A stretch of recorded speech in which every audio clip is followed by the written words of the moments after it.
Bayende kuepa biso kusunga biso. Arma baninga.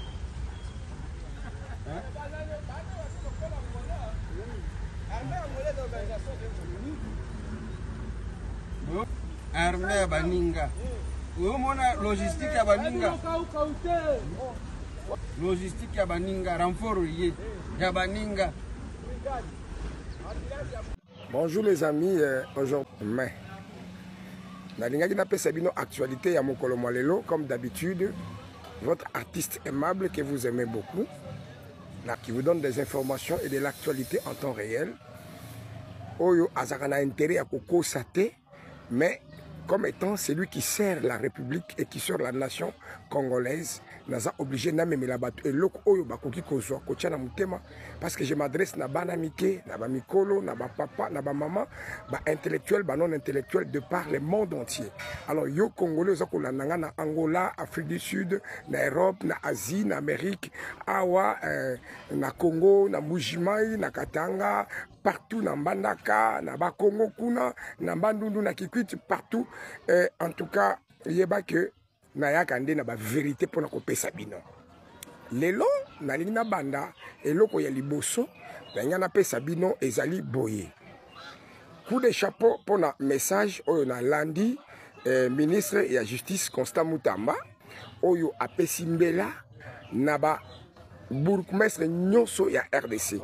Donc il a interdit que octroi yaba acte de naissance et ça la maté sur toute l'étendue de la RDC pour Nanini parce que ba infiltré ba M23 ba Rwandais oyo peuple o bazako lala te butu moi bazako kanisa kaka Congo bazako kanisa ba changer donc disons se métamorphoser ba longwa Rwandais ba comme Congolais. Or c'est déjà arrivé que Nzamba sala bango bongo ba Rwandais et nous sommes des Congolais. Raison pour laquelle vu que Batouana bazo infiltré biso na sens ya ko somba nationalité na sens ya ko sakeri na nationalité congolaise furtivement, voilà pourquoi on loi écoué que ba acte de naissance et pesa maintenant noté na ba bourgmestre nyonso sur l'étendue de la RDC.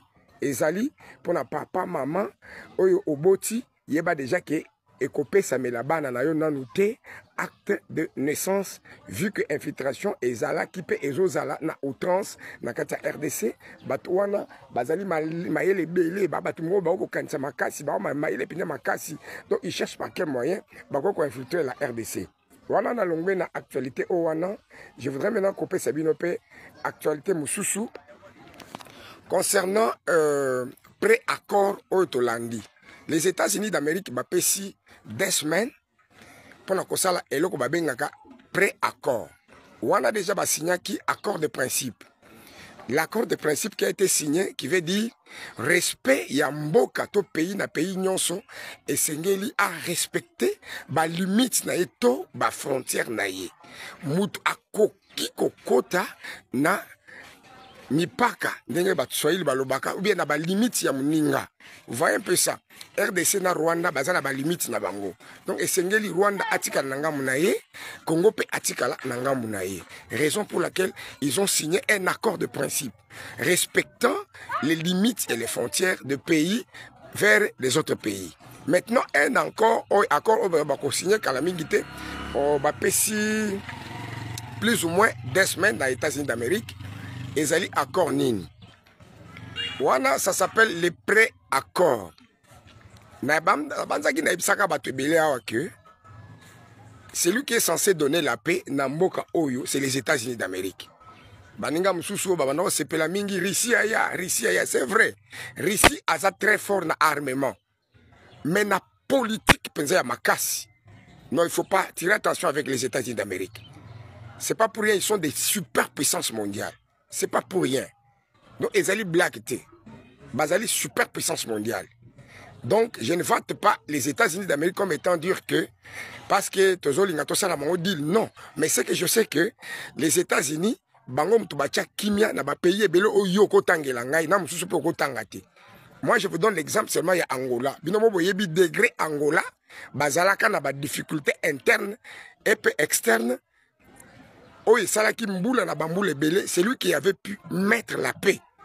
ce n'était que les États-Unis d'Amérique. Aujourd'hui, Angola baza na kimia. Aujourd'hui, Angola est tongami. Aujourd'hui, Angola, comment on a beaucoup de building, okuta ba grande ville na kati Angola. C'est parce qu'il y a eu la paix dans les États-Unis d'Amérique. C'est pourquoi aujourd'hui, tu as la police des États-Unis d'Amérique dans la Afrique. Alors, mes très chers amis, la même procédure automonakawana, des procédures bomoni cette fois-ci, ça se répète encore une fois de plus avec la RDC. Donc, d'ici 2 semaines, il y aura ce qu'on appelle le pré-accord. Pré-accord et ça, les mingi mingi avec les ministres des Affaires étrangères.